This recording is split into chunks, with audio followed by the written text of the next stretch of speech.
All right, this is a special divination because there are certain things that are going on. You know, November is going to be a busy month astrologically, but right now we are going to focus on this Mars in Scorpio and in the Filipino astrology system. This, do you know, this is the original cover that I was going to use for Filipino astrology, and then I later did a custom illustration of Kanlaon. So Kanlaon is now on the cover of Filipino Astrology, and a lot of you have the book, so you can follow along with this in the book. And if you have this one, Filipino Dice Divination, we are going to use the both of these. And just so you know, soon the Book of the Moon will be coming out, which will tell you how to read the moon.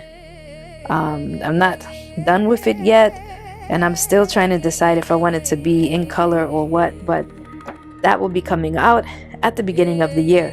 But without any ado, let's get into the reading. Now, the way that you're going to do this is, this can either be based on your native birth chart, or this can be based on your moon sign.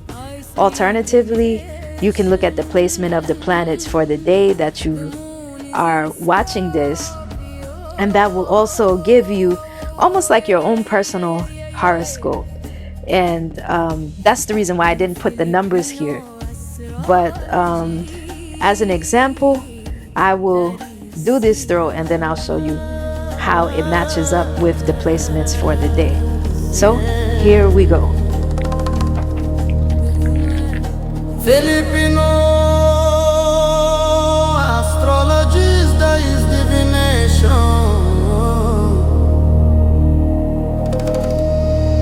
The moon is in Scorpio. In Filipino Astrology there is SIlang, like Gabriela SIlang.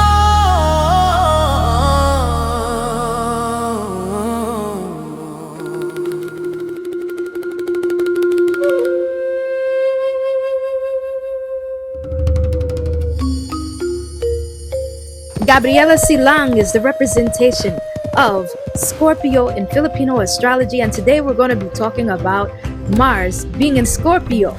This is important because this is something that only happens every 2 years. This Mars in Scorpio is great because it gives a transformative energy. It is a very powerful undercurrent. So to understand this also, you should really do your chart and figure out where Scorpio is in your chart. It's a secretive sign too, and it's a sign that can be totally life-changing. So just to give you a couple of important dates, and I took my notes so I wouldn't forget, we have a couple of retrogrades this month. Mercury will be in retrograde from the 10th through the 30th. Jupiter will be in retrograde on November 12th in Cancer. The Sun is in Scorpio on the 17th. Venus is in Scorpio on the 27th. And Saturn goes direct on November the 28th. So even though there are a lot of retrogrades and a lot of other things happening, Mars in Scorpio can still bring a lot of good luck if you understand its placement in your sign. But anyway, let's get into the reading.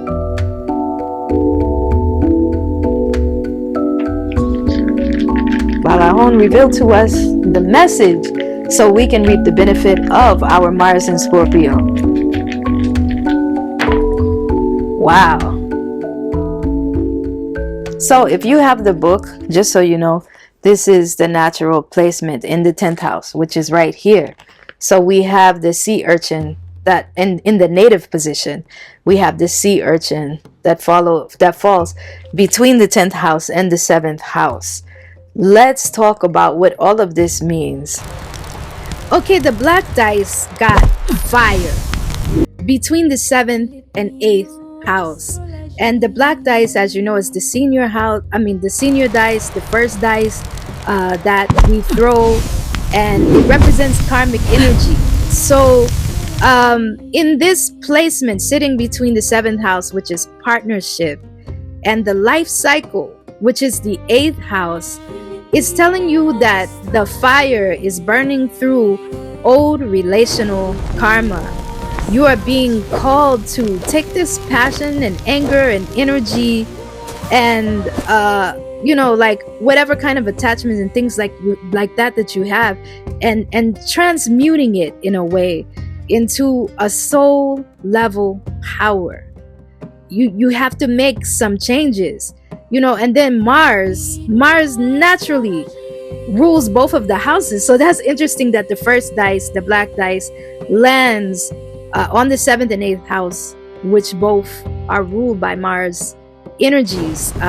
Anyway, you have to make healthy boundaries both for yourself and others. Let go, be firm, but as the saying goes, sometimes you have to let go of what no longer serves you. Let's move on to the white dice. This one is the sea urchin, and it lands on Kanlaon's foot. It's the sea urchin, and as you know, the sea urchin is like very delicate but has these spines, so it makes it look very terrifying. So this is telling you, in the work that you do, you're going through a sensitive but transformative period. You have to shed things that are not good for you so that you can feel the transformative power. Think about Kanlaon, the god of the volcano, stepping on a sea urchin. He has the power to crush it with no thoughts. But imagine if you just let go and released it. Sometimes just letting go and letting things roll off of you makes you feel so much better. Let's move on to the purple dice. Earth, dirt, facing east in the first house. This is called the self house or the soul house. And earth tells you got to ground yourself with these emotional changes and things you have to let go and fires you have to burn away. You also need something that grounds you. You are rooting or growing into a new you. There is a seed that is growing and becoming, something different, maybe even something unexpected, because the purple dice is the dice of mystery. Mars also tells you that the growth can come from being still. You know how the saying goes, be still and know that I am God. Like sometimes you have to be still, ground yourself. That's what earth is, grounding. But I guess when we were kids, to be grounded was something that sounded negative, but in reality sometimes we need to be grounded so we can get our bearings together. The green dice landed on Anito, and there are many different interpretations of what Anito is. Some people say it is the ancestors, others say it is the divinities, but what we know is it is a powerful force beyond ourselves. And it lands in the 11th house, which is the house of prosperity. And it's touching the outer border. It's facing west, which is also amazing because ancestors are from the past, and the western horizon are like the sun setting on the things from the past. So it represents our ancestral and our divine protection, and the care that surrounds us from beyond our eyes. And maybe it would be a good idea to reconnect and reground yourself spiritually as well. Let's move on to the final dice, which is the gold dice. See, I'm wearing gold today. There's a very special story behind this outfit. I've had this for many, many years, and this is the outfit that I was wearing when I became initiated as a priestess. So this is a very special cloth to me. But let's finish and talk about the dice. The bow and arrow is what came out in this dice. And then you have this scale of justice. And the reason why you get that is because it's crossing the 4th and the 7th house. Now, the 4th and the 7th house, it represents your roots, your home, and partnership.